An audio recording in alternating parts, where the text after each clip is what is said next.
What's up, guys? Welcome back to another Dumpster Talk episode. We have some special guests today. We have Austin and Guy with Weaver Commercial.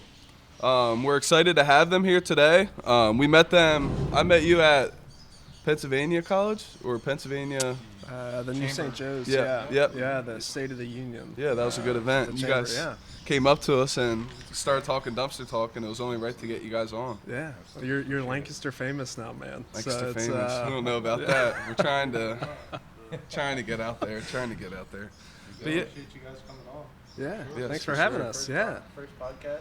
it is. Yeah. A little nervous at all? I don't think so. No, I think the tour and getting around a lot and just talking kind of warmed us up. So Yeah, people, it's funny talking to people before we get into this. When we talk to people at events and stuff, they think it's like this big production, but it's literally we're sitting in a dumpster. Yeah. So, sure. yes, Yeah, sir. there's comfort in that. So thank you. For sure. Well, Austin, if you want to just kind of explain a little bit about yourself, your background, high school, stuff like that, and then Guy, you as well. Yeah.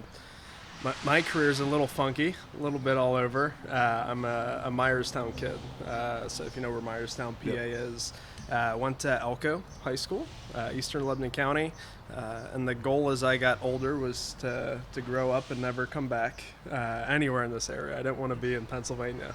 I was tired of it. I went to college in Virginia. Thought I was good enough to play college sports and didn't make the cut. So I figured the next best thing was to work in sports. So my degree is sport management. Had an awesome opportunity. My junior year of college, actually I secured an internship with the Dallas Cowboys. Worked with them for a year, then got invited back for another half year, but had to go back to college because the courses I was taking to finish up my degree were no longer offered online.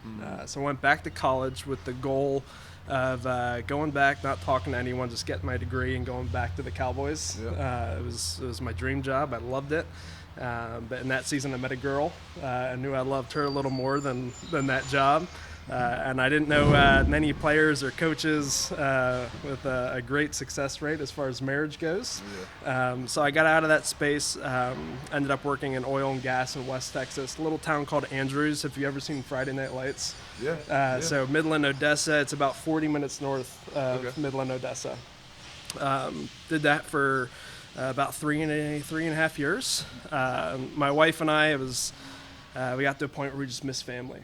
So it was either move to San Diego, where she's from, or back to Pennsylvania, where I'm from. And money gets you a little farther in PA. And so we moved back this way and have been back here since. Have been able to work with some incredible companies since being back here. I was with Listrack for a couple of years, and Lidditz with Ross and Howard Kramer, just an incredible company. Moved over to Hershey Entertainment, had the opportunity to work under two awesome dudes, Brian Butcherelli and Patrick Grant, and then Kitchen Kettle Village for the last 4 years, and now Weaver. For 3 months. So I've kind of crossed the industries a couple times, but across the board, just I've been able to have the pleasure of working with companies that value people and have awesome products. So it's been a pleasure from a sales and marketing standpoint. For sure. Yeah, that's awesome. It's definitely important to work for companies that invest in you very quickly. I didn't know you were with them for only 3 months. So Yeah. My wife, so I found out about these. My wife was an interior designer for the luxury living side of Weaver. So I fell in love with Ken and Randy, the owners, and the rest of these guys through her experience. So I knew about them. They were close to my heart. I was a huge advocate for them before I started working there. So it's awesome just to be a part of their team now. For sure. That adds a whole nother layer too, like being proud of kind of like you want to work for them. Not everyone can say that, so that's a great thing. Yeah. What about you, Guy? I'm from Delaware, so complete opposite end of Myerstown, and went to high school in Concord, Brady 100, north end of Delaware there. Met my wife 17. She was 17. I was 18. She was so pretty, I knew I had to do better to keep her, so I didn't know what I wanted to do, and went to cabinetry. Started a cabinet shop doing custom millwork and custom cabinets. Liked it, but was really interested in big, large-scale construction, so I went to a firm, Pancoast and Clifford, out of Westchester. Served a 4-year carpentry apprenticeship with them. Went out on my own. Realized we were having our second kid. Benefits were expensive, so looked for other opportunities. SEPTA came up in Philadelphia. Went there as a construction. Well, I went there as a carpenter. Worked in the union BMW for a year, and then moved up to management. Was a construction manager with them for 16 years. Moved out to Lancaster County 6 years ago, and said I just love it out here and kind of want to do everything out here. So started looking around. Was really interested in site work, excavations. So JD Eckman, PR Kreider, some of the bigger companies I was interested in, and Weaver came up. They had a small excavation division, so interviewed with them. Fell in love with Ken and Randy Weaver, the company, the culture, and things worked out. They offered me a job, and now worked for excavation for about a year. We realized that wasn't really where their heart was and where the money was for them, so moved over to their commercial division. I've been there for 2 years now. Perfect. What if you guys talk about like the culture? Yeah. You know, being there not so long, 2 years, and you're even less of the time, but Yeah. you notice the culture right away. Absolutely. It's a big thing. It was. I think it's very similar to some of the history you gave us here, and, Yep. and this family, and I think it's the same thing with Weaver.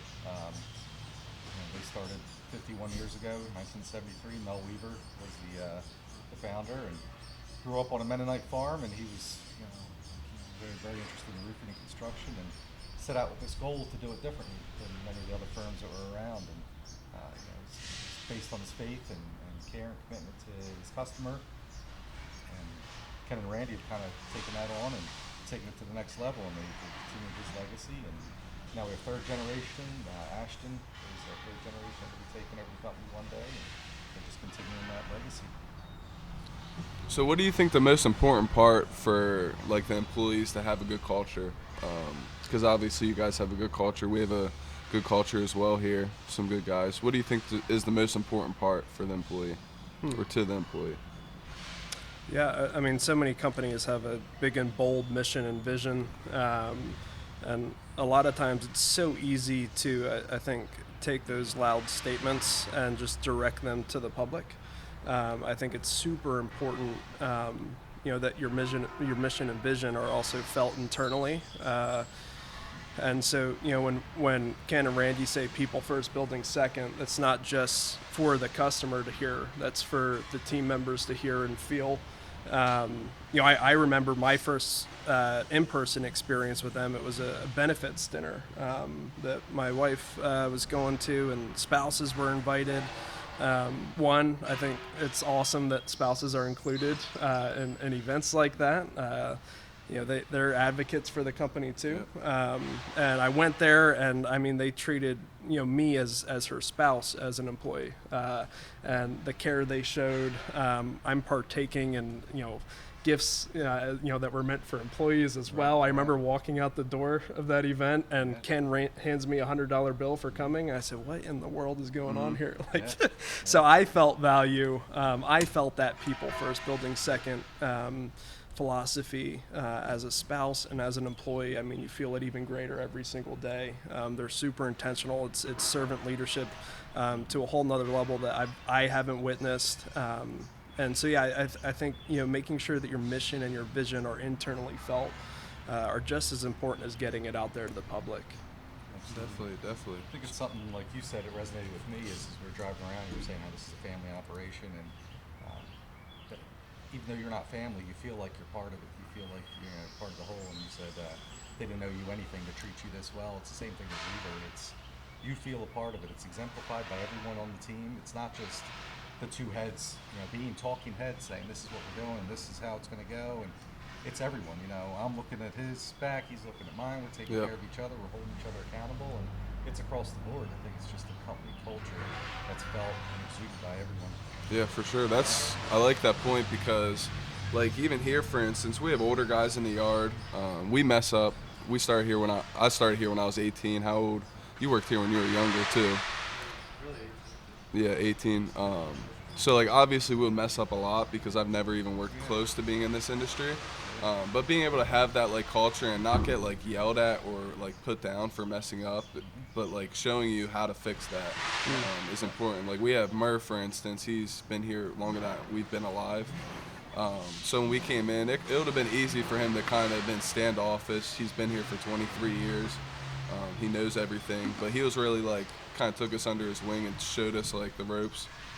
He'll let us mess up and then laugh at us and then show us how we fix it. So yeah, it's really important to have that culture. You kind of answered this a little bit, but did you always see yourself kind of working in this industry? I know you were kind of all over the place. Yeah. No, not at all. And I loved my high school. Had some great friends and a great experience. Throughout high school, though, like sports was my life, and the only focus I had on the future was something sports related, whether that was playing or working in sports. So because of that, I never really seeked out other options. But no, I mean, if you asked me when I was 18 where life is going to take me, I would have said, being involved in professional sports somehow. But God does crazy things, man, and works things out for your good and for his good, and you never know, looking ahead, like you never know where things are going to take you. So no, never envisioned it, but I'm grateful God had a different plan than me, because I love where I'm at right now. Yeah. So. How important is it to kind of take those different, because like you jumped around between industries, how important is it to actually like take that step, because that's not easy to try something new? Like we made subs, we've had a couple jobs together before here, so we've had a couple different jobs, but like I would have never tried this place. Yeah. And if I didn't, I wouldn't be here. So how important is it to kind of take that step? Yeah, I think it's important to see what's out there.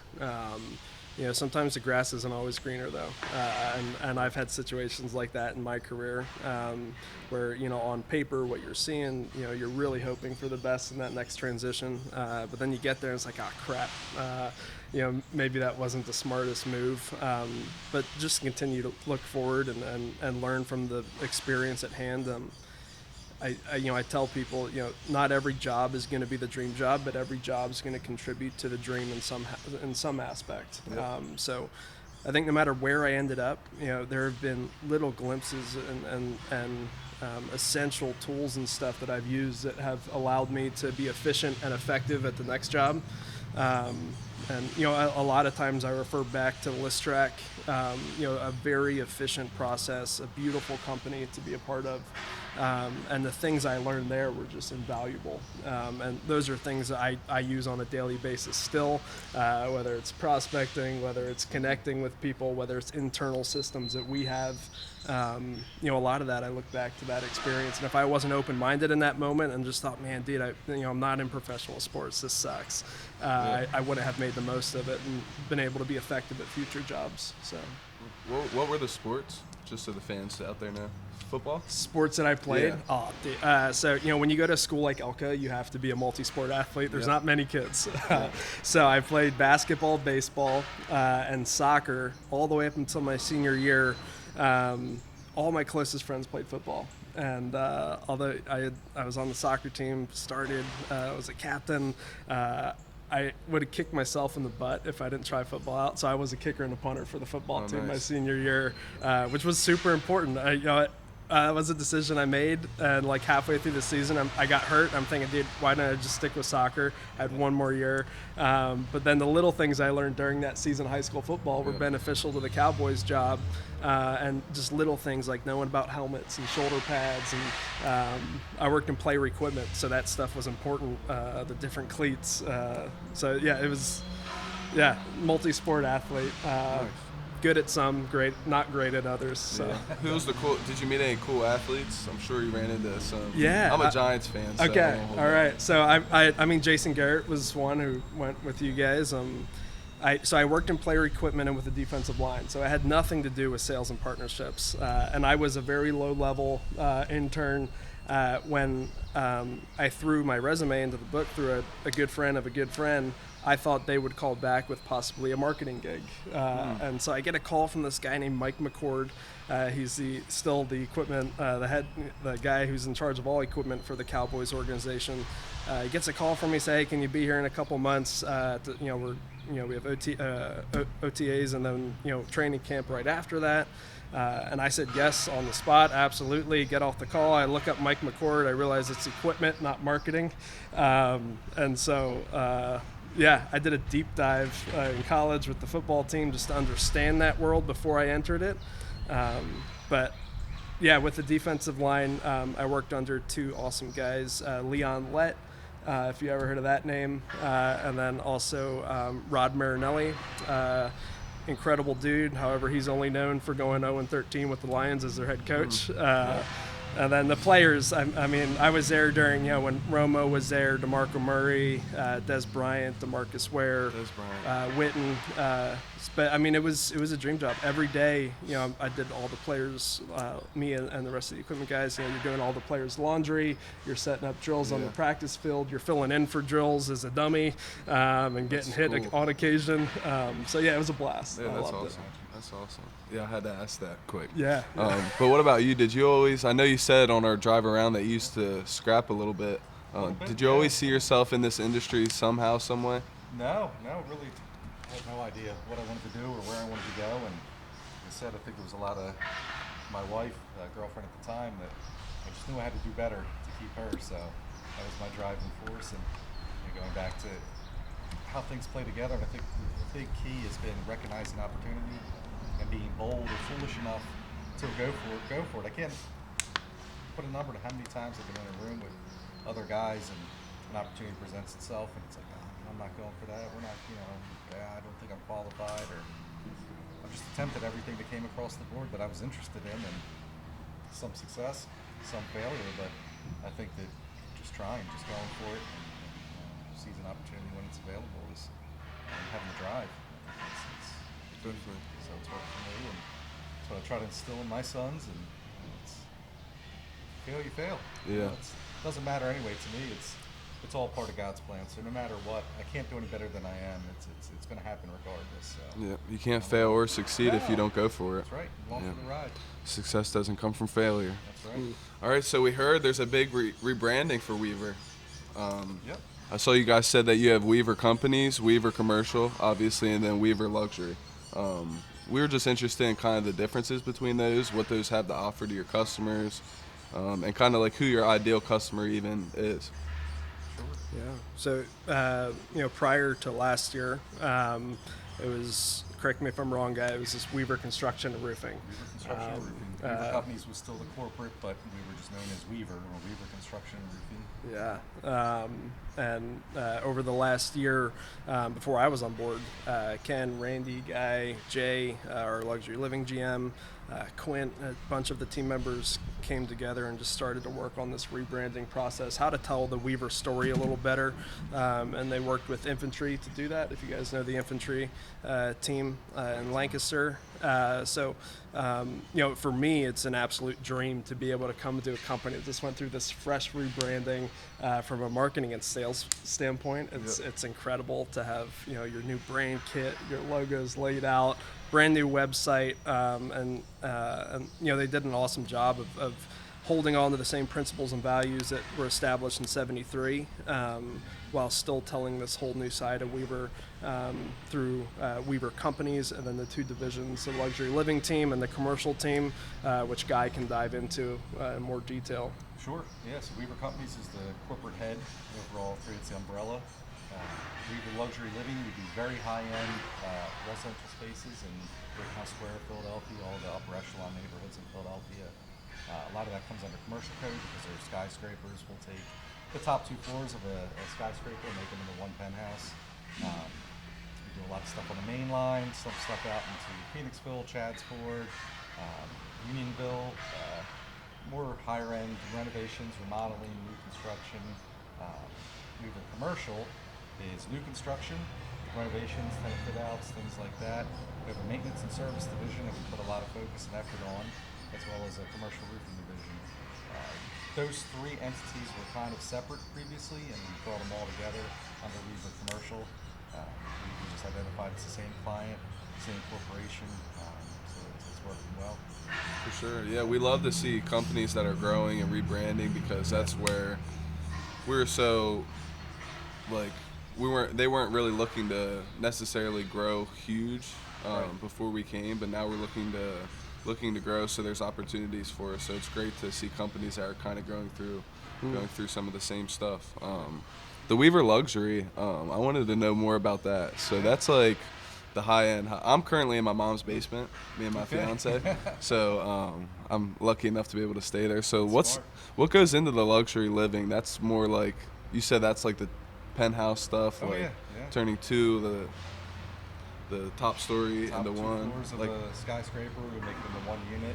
Sometimes it's just one whole floor. It could be anywhere from 3,000 to 20,000 square foot in a existing skyscraper or a standalone building, large estates. And it's really exciting. You're working with owners' representatives. You don't really meet the owners that often. yeah, Sometimes you don't even really know who they are until the project's started. Everyone's selected. It's the architect, the designer. Designers are from New York, from Milan, from Chicago. yeah. So they'll fly in for all of the meetings. It's such an interesting process. You're selecting every single material, every mean, every method. All your materials are flown in from different countries, and it's interesting. That's wild. I'm just trying to picture like when I start working here and visiting all these like different companies that do different stuff than us. I'm just like so thankful that there's people smart enough to be able to do this stuff. Right, sure. Like one of my first events I'll never forget is High Steel. Yeah. And going in there and seeing the bridges they're making, Oh, yeah. I'm like, thank Incredible. God that there's like people who can actually do that stuff. Like, how do you even, like, say there's a big building and you're doing the top 2 floors. How do you even get up there with like the equipment and like? This is where I bring Guy to conversations Yeah. like this because, like you, That's so I mean, wild. I'm just like when I listen to him describe the process, or so wild. luxury living GMJ. I've walked through some of these builds with them, and the level of detail that they can pick up in these projects is things that you and I would just miss.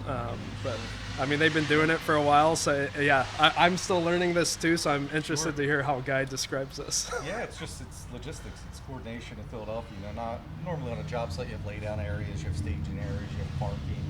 You're not so lucky in Philadelphia. There's you can't park anywhere in Rittenhouse Square. It's parking garage or on-street parking if you can find it. It's sequencing, making sure all the deliveries line up when you need them. It's multiple drops. And just coordination of all the team members. So we got great superintendents and project managers that make all that happen. Yeah.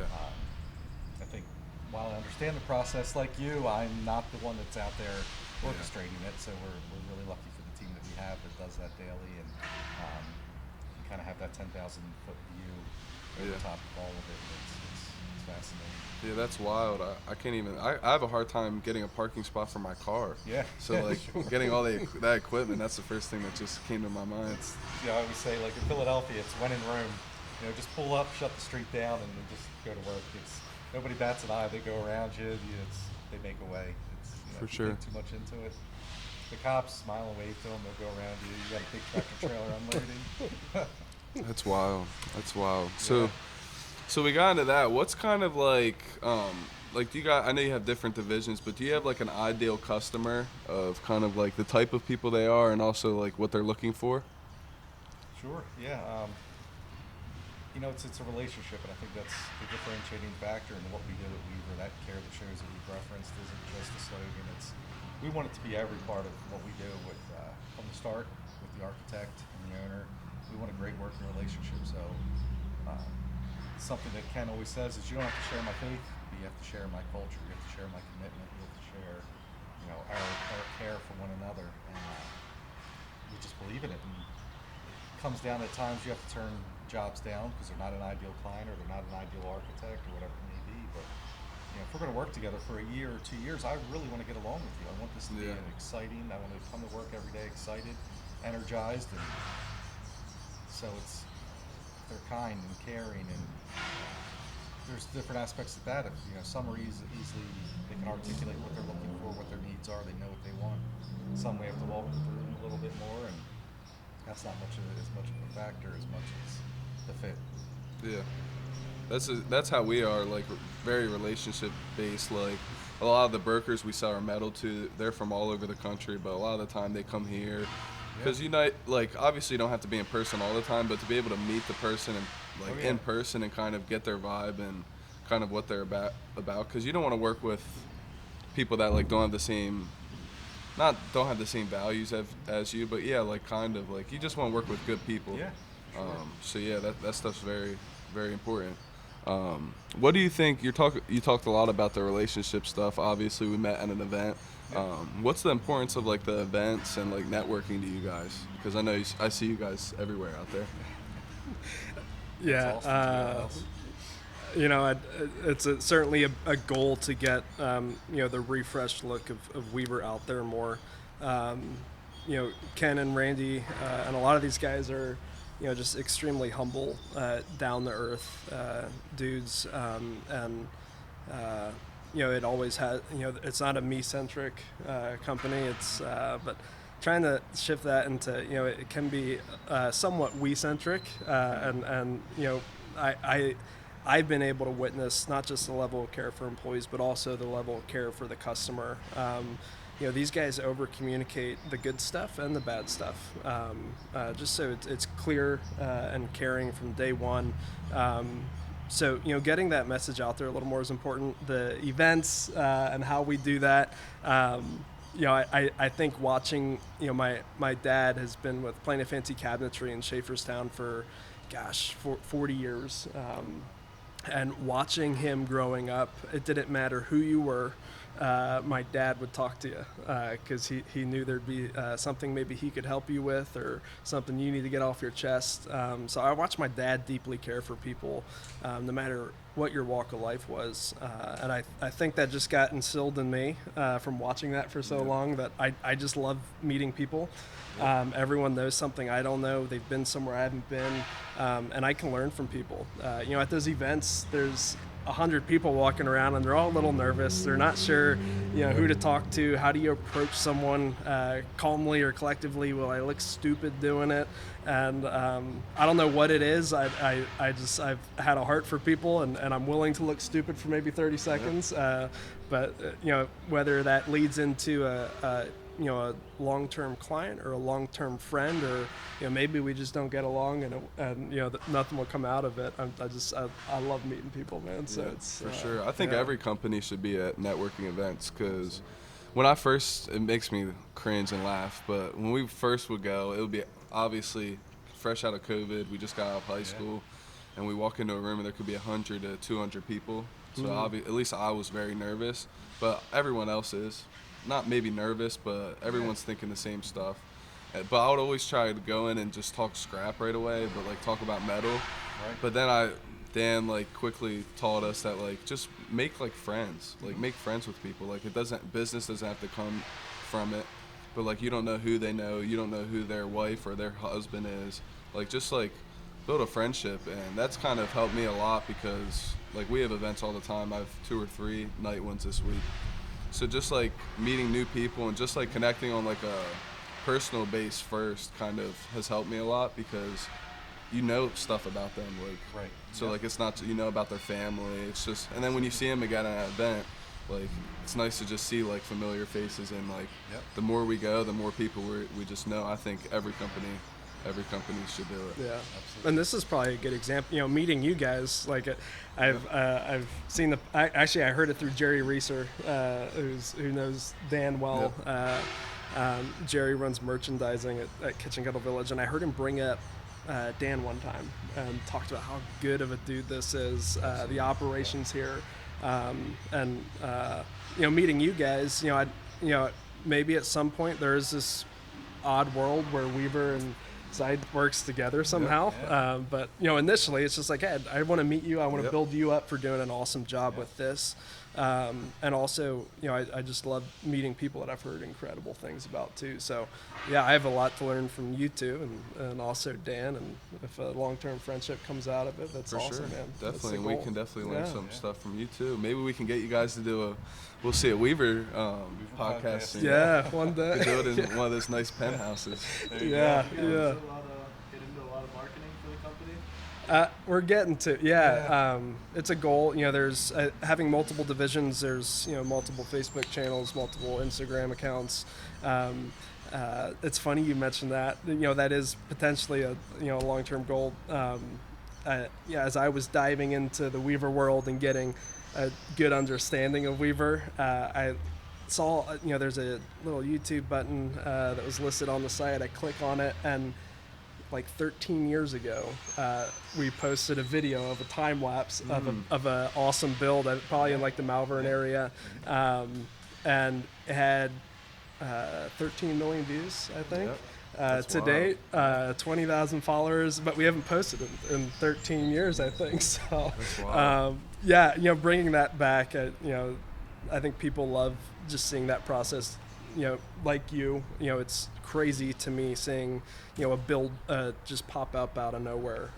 So, yeah, time lapses are awesome. Incorporating more of those into our marketing strategy is certainly a goal that's going to happen soon. Yeah. A drone would be awesome. Yeah, I do have my drone. I need to get my done license. some. So yeah, We've there done are some drone we had a guy shots that too. worked for us that had a license, and we did some at Hershey Farm that we're building, and Sight and Sound Theaters, and but it does add a whole other element to it. For sure. I don't know if you've done them here, but with the tour of the yard, that would be interesting to Yeah. see. Yeah, we actually had PCAD. They came and filmed last week, and they brought a drone. That's the first time I saw Yeah. drone footage of here, and it Nice. was so cool Oh, yeah. just to see, because you guys saw the back, the big Absolutely. piles. Yeah. Like he went like in between the crane and did some crazy That's stuff. cool. But Yeah. like just like me doing marketing and like doing our social media, I'm always thinking about like that stuff because Yeah. like Yeah. scrap metal sometimes is hard to market because it's metal, Right. and people think it's junk. Yeah. But like you guys, for instance, like that luxury thing, I would have a heyday with that. That would be Yeah. so. Right. That would be so awesome. It's more than scrap. It's the story. It's the people. Yeah. It's Dan. I met Eileen last year at a ABC golf outing. She's the best. Just unbelievable. Just She's- great people. We stood there and talked to everyone for 15 or 20 minutes until we had a log jam behind us. And first time I met Dan was when we met you. And Yep. It's just, man, you feel it. I feel the same with this place as Weaver. It's the same vibe, same energy, care, and like you mentioned, we walk up and Dan's all geared up. He's working. Yeah. He's dressed like you guys, and he's up to his others in it. And, Yep. when we first met him, he was in a suit and looked sharp, looked like a business owner, and wow, servant leadership, the humility of men like that. It's Yep. incredible. That's what he lives by. He's like a real, cause like it's easy to talk it, but he walks it. Right. So sure. like Yeah. he works. Like I don't know how he does a lot of the stuff that he does, but just to have that role model to kind of show you like, hey, he might be visiting a customer this morning, Yep. but he was here at 4 a.m. baling, probably cleaning under the baler, doing something Sure, yeah. dirty. So just seeing that is a good role model to us, because like I'm out of the yard a lot now, Right. doing social media stuff, but I still have that. I come in at 6 a.m. with Dan or Yeah. 5 and work in the morning, just to have that. Because like I didn't learn everything here, I never will. Yeah. But to just have that still base knowledge and show the guys like we're still here. It's just like we might be doing other stuff sometimes, but we're all fighting towards the same goal. Like I'm in sales and marketing, but it's still my job every day to help these guys and the company get 90% of each load done. Yeah. So that's why in the past 2 months, I would say I started coming in at like 5:30 with Dan. And whatever they don't get done, we pick up in the morning. So these guys are just set up for the day. Nice. So it's really just Yeah. like, you don't need to have huge numbers. Like people here say we have a 22-acre yard with 15 employees. They're like, how do you do it? But it's really just like, if you have the good culture and the good people, Absolutely. we all help each other out. Sure. For Very sure. cool. We can cut for a second. Do you have any other questions before the final? Some of these kind of lapped into each other, Yeah, so I don't want right, to ask sure. again. Yep. But do you have any before I hit the finale? It's already been like almost 40 minutes. Wow. Okay. Goes quick. It does. All right, so I'll just come in and ask what advice do you wish someone gave you guys? All right, so what advice, this is our finale question always, what advice do you wish someone gave you when you were 21? Yeah, I mean, I feel like it's tough to give these two advice. They're doing so well. I didn't know you were Right. 21 until we were driving around Yeah. checking out the property, and I mean, just your knowledge of what's happening here, your understanding of it, also your commitment, dude, to come in at 5 a.m. To sort through stuff, to be out there torching. That speaks volumes. And I think if I look back when I was 21. Be patient and pray more. I think, those were some formative years for me, where figuring out what I wanted to do in life now that sports was over was a challenge. And thankfully I'm married to an absolute absolutely remarkable person. You know, being married to your best friend is like one of the greatest gifts in the world, dude. So, you know, I wish during that phase I was just a little more patient and prayed a little harder and trusted a little more in the process. You guys are super blessed to walk right into a culture that you love, where product and culture mix. That's where tenure, you know, becomes a big play. You know, guys spend 30 years with a company because those two things align on a daily basis. And you have that here, so I mean, you guys are already a step ahead as far as that goes. It took me a little bit to find that, and you know, find something that I'm really passionate about selling and marketing. You know, in a culture that is just you know, remarkable, and you know, that we sum it up. You know, that people first philosophy is so big to me. I felt it, and so yeah, you know, life takes so many twists and turns, man, and you don't know what's next. But I'm so thankful it's brought me to Weber. I you know, it's I feel like I'm in my dream job, but at the same time, like 10, 15 years ago, I never would have said that this was it. So yeah, be patient, man. Pray a little more, and that's awesome. it works out. That. So not the way you envision, though. No. Sir. Yeah, pretty similar. I would say, you know, trust the process. I have 4 sons. I'm lucky enough to try to instill these values in and guide along their way now. And they're 13, 17, 18, and 21. And this is prime time. Late teens, early 20s. It's build yourself spiritually, physically, intellectually, and emotionally as a man, as a person in general, but I think especially for men. Now sets this foundation for the rest of your life. And be willing to take chances. And one of the biggest regrets I had was worrying too much about what everyone thought. So the great life lesson I learned was no one's as concerned of you as you are of yourself. Nobody cares. Nobody's paying that much attention. So go for it. And, you know, dance and just be out there enjoying life, and you know, just trust God's plan and put your faith in Him alone, and everything works out. For sure. Yep. Yeah, that's awesome advice. Well, we just appreciate you guys taking the time to come on. Yeah. I see a part 2 in the future. Maybe we could do your guys' podcast. One day. You'll be the first guest when we get that up and running. But perfect. I appreciate you guys. Just a fun opportunity. You guys are doing so many good things and bringing together a lot of different people on this podcast. So it's fun. It's awesome to be behind this, and also to, what do you say? 33,000 cans. 33,000 cans. Yep. But yeah, I mean, you're doing incredible things here, and I'm sure people know, like, we are on an actual, like, I felt the ground shaking a couple times, like we're in the mix of it right now around the yard. So it's fun to experience, and I appreciate you guys, and happy to make some good friends out of this. So. Yes, sir. Thank you guys. So check out Weaver Commercial, and we'll see you guys on the next episode.